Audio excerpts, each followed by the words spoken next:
Hey there everyone, this is ID Jester and I'm back for another game here called Warlock Masters of the Arcane. If you are new to this game, it's like a Civilization 5, very similar to that format. You start off with one town and a unit or two, and you have to expand out, get new cities and start expansion and killing other units, and then eventually getting enough resources to become the most powerful mage in the lands. I've set up a new game here. We are the undead race. There's basically 3 factions in this game. There's the humans, the undead, and the beast factions. I am the undead, and we have some bonuses associated with our mage. Right now you can see our city here is Shadow Mill. We can always click on it to go in and see what it's doing. And the other thing we can do is we can actually go in and rename it up here at the top. So we're going to rename it. And then we'll close this window. There we go. When you click on your city, you can tell it what to build over here on the left hand side, and on the right hand side it shows you what units you have available to build, how much they cost, how long they will take to build. Same thing with the structures you're building. The little check boxes let you know if there's any of those built in your civilization already. And we're going to start with a bat fort. When you click on something, it'll give you a position on the map where you can build it. So we'll build it right here. We're kind of in a very isolated area here. We're on a little peninsula, which isn't going to give us a lot of room to build things.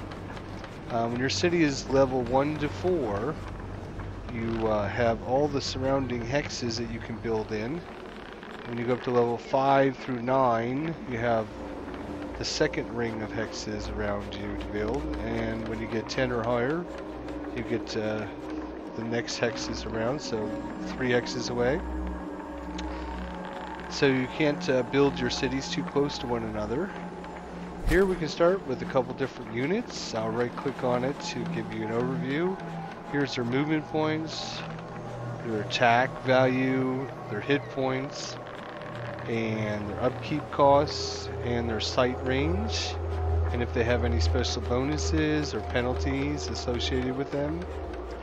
In this game there's basically 6 ways to attack: melee, missile, life magic, death magic, spirit magic, and elemental magic. And it gives you a certain number associated with that. It should be noted that those numbers are based on a bell curve, so you'll see that missile of 75 is actually 65% damage, while life magic of minus 25 is actually damage plus 41%. So it's on a bell curve system, so you can't really take these numbers. You have to realize that the higher you go, or the less you go away from 0, the more difference it makes. So we're going to click on our unit here, and we're going to right click and start to, left click and start to expand out. Let's see what else we see. Oh my gosh. Well, we've run immediately into a neutral city of wandering monsters, basically. There's wandering monsters in this game, and then there's actually independent factions of monsters. So in this game, monsters try to kill monsters and try to kill you. Everything pretty much is out to get you. So we're going to have a hard way to go unless we kill this right off the bat. So, I did not mean to do that. Occasionally, better get another archer here.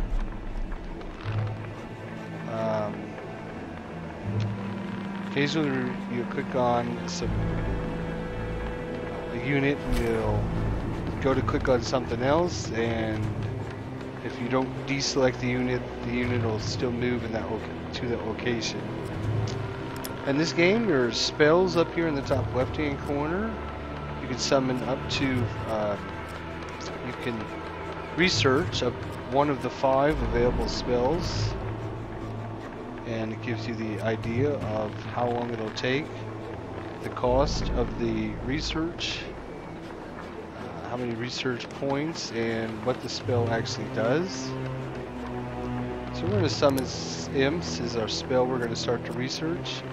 Up here in this circle will tell you how long it takes to get around before we know that spell. If we click on our open and spell, we can see that any spells we've already learned. Right now the only spell we have is Heal Undead, which is kind of good for us since we are the Undead faction. And all your little bubbles are, when you've taken all your little bubbles and gotten rid of them and there's no bubbles here, you can then click the end of the turn. We have a little combat here. Our poor units aren't going to last too long here. We're in a really bad way to start this game because, number one, we don't have much to build on. And number two, we can't expand out because we're blocked by this city. So the only thing we can really do is send everything we have and try to take over this city right away. If we can't, then we're not going to be able to win this game. So archers here, ranged units, can shoot up to 2 spaces away. When you have your unit selected and you hover over an enemy, down the bottom left hand corner it shows you what your attack is, how much damage you can assume you're going to do, and how much damage the enemy will do in return. So we'll do 7 points of damage and probably kill that unit, so I think that's what we'll do. Oh, good, we did kill it. We don't have enough mana to cast this spell. Right now we're only gaining 2.6. We're gaining 5 food. It should be, here's the resources, I forgot to tell you. Your gold, your food, and your mana, and then this is your research points. The higher your research points, the faster you'll research new spells. And right now, the number next to it shows you like 77 gold. That's how much we have. If you hover your mouse over it, it'll show you exactly how you're getting these bonuses. Food works the same way, but it should be noted that for each food that you have extra, it's actually converted into half a gold. So if you look at our gold here, we're actually getting 2.5 from food, which is our 5 extra. So every half a gold is equal to 1 extra food. So we'd have 2.5 gold there. And we have to wait until we get enough mana to cast our spell here. You can see here, if we do an attack here, it's actually not a very good results for us. So what we'll do is, there's many different options that you can put your units in. Right now we'll put them into defend. Puts him in a defensive posture, so if somebody attacks him, it'll do less damage. The cities defend themselves. They'll shoot out arrows and try to defend themselves, so that's what they did there. You see our mana fort is still done, and we just went up to level 5. And you'll remember, just a minute ago, we could only build here. Now we can build out to 2 hexes away, which isn't that great for us because it's only giving us an extra 3 spots. Every time your city goes up 1 spot, or 1 point, which is basically equal to 1,000 new citizens, then you can see your citizenship down here. If you click on your city, we got 5,036, and we're gaining 139 a turn. And this gives you a breakdown of how we're doing of our city, what the resources is giving us.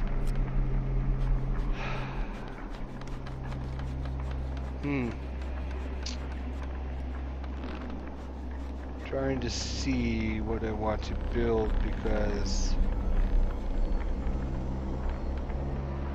I guess we'll try and do some mana. Oh, we actually can't do that yet.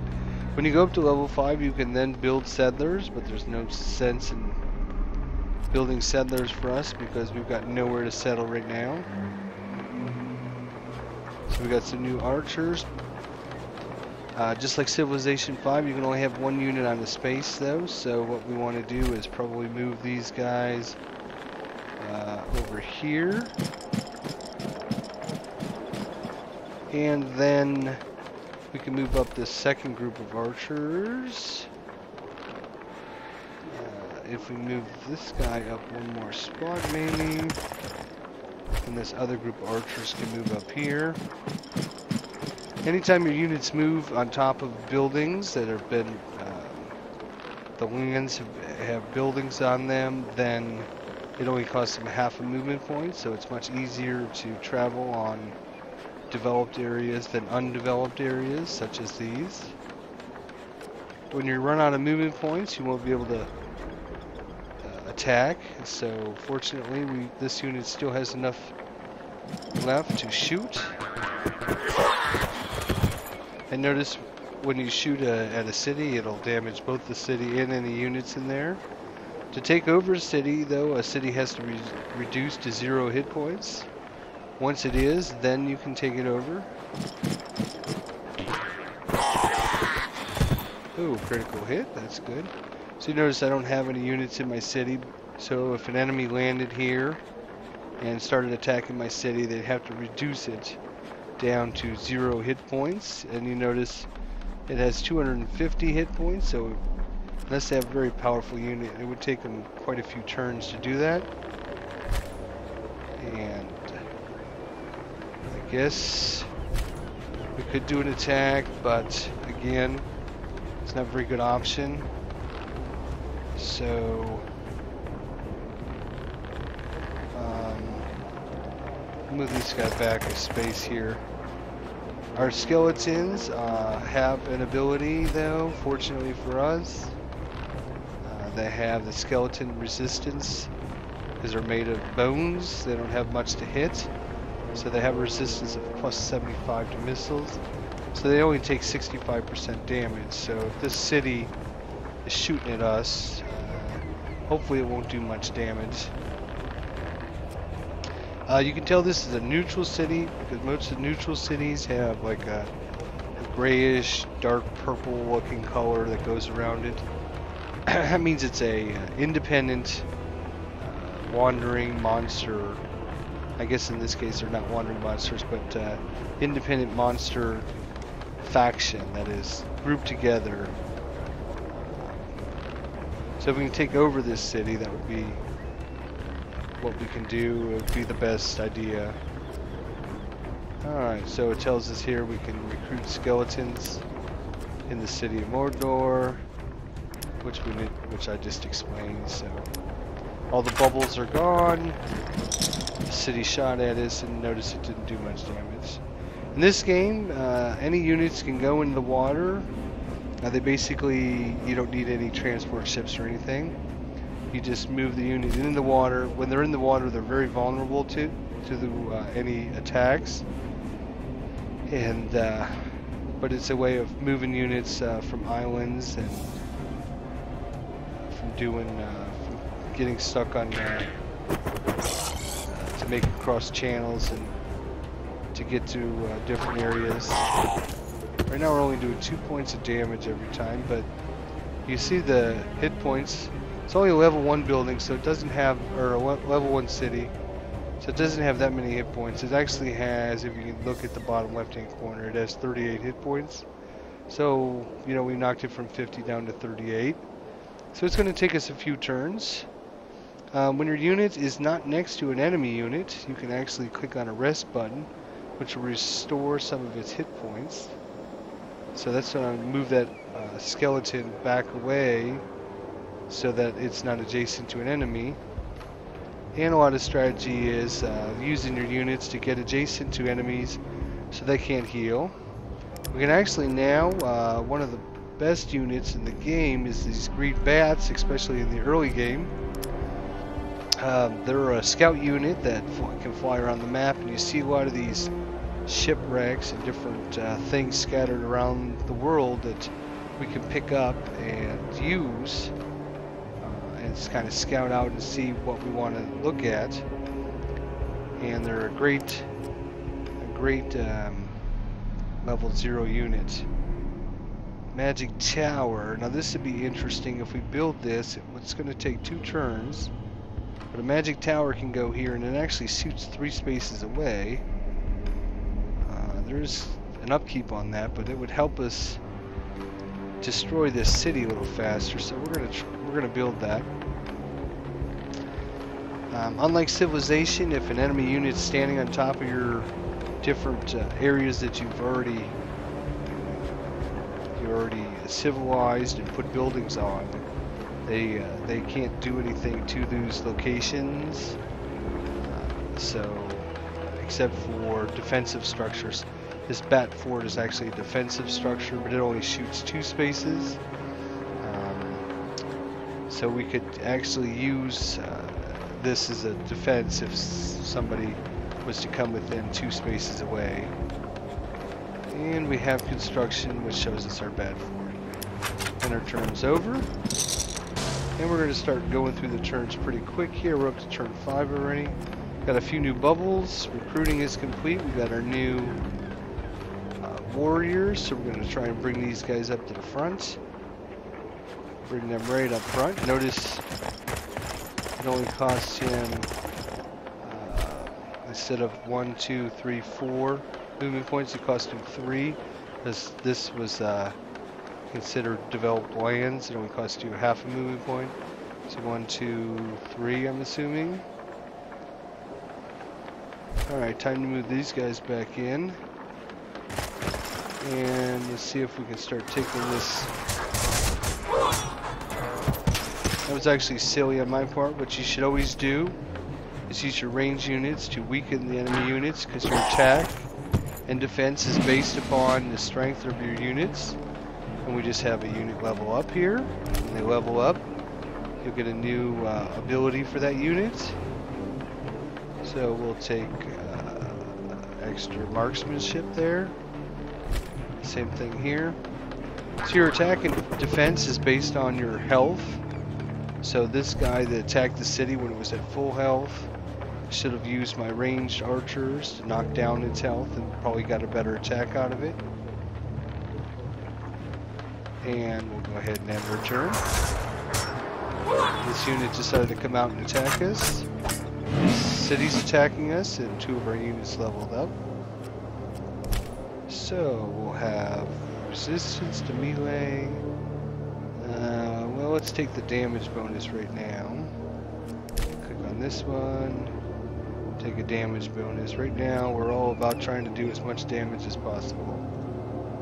Our magic towers available, and you notice now I can click on it. They have a range of 3, and if we look at it, sight range of 3, they do 10 points of damage. It's a death magic attack, so if somebody is immune to death magic, it will do no damage. It doesn't have any resistances at all, and it has 50 hit points. So we're going to use this to start whittling this town down. You notice it did a lot more damage than all of our units did, so that's why I decided to build it. And we'll shoot there. Use our ranged attacks, then we'll use our melee attacks after that. And we should have it this time. Should be able to get in that city. There we go. So we've taken that city over. It's now become part of our civilization. If we look at this city, it's not an undead city, so it's going to cost us a lot more resources, and we have quite a few penalties since it's not an undead or part of our faction. So if we were human and we invaded an undead city, it'd work the same way. Basically, the cities that of your faction give you bonuses, and the cities that are not of your faction give you penalties. So now we have 2 cities. We can actually expand out a little bit, which is kind of nice now. Maybe we can start looking around at other areas. We can try to find some locations to expand into. Like I said, we can go across the water if we wanted to, but we're going to get our bats out here shortly, and they'll fly, so they're not restricted by terrain or water or anything. Oh, I did mention that units can go in water, but I didn't quite explain how it works. You click on a unit, they have to be adjacent to the water, and they take their whole movement. They enter into like a boat. The boat is very weak. It only has like 6 hit points, and that is their whole move. Then they can move around in the water, and then if they start a turn adjacent to land, they can basically reverse the process and go onto the shore from the land, from the water, and that's how units move on the water, unless they can fly. Or you can use your spells to start teleporting around later if you get those abilities. So I think this has been a good introductory video, and I just wanted to show you the basic setup of Warlock Masters of the Arcane. I hope you're enjoying this, and I hope to bring you more videos of this series. I had actually recorded a different Master of the Warlock Arcane series, but for some reason the file sizes were way too high, and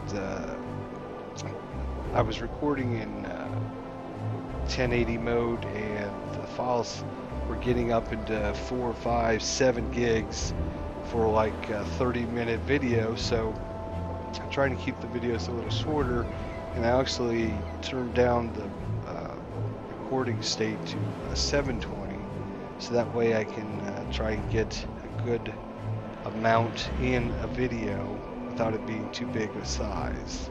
So hopefully this series will go a lot better than the last one, and it looks like to be like an interesting start for us. There's a few other things we haven't talked about yet, and we'll get to those when we get back in the next video. So be sure to stop back in and watch. Appreciate you joining with me so far, and until next time, this is ID Jester signing off.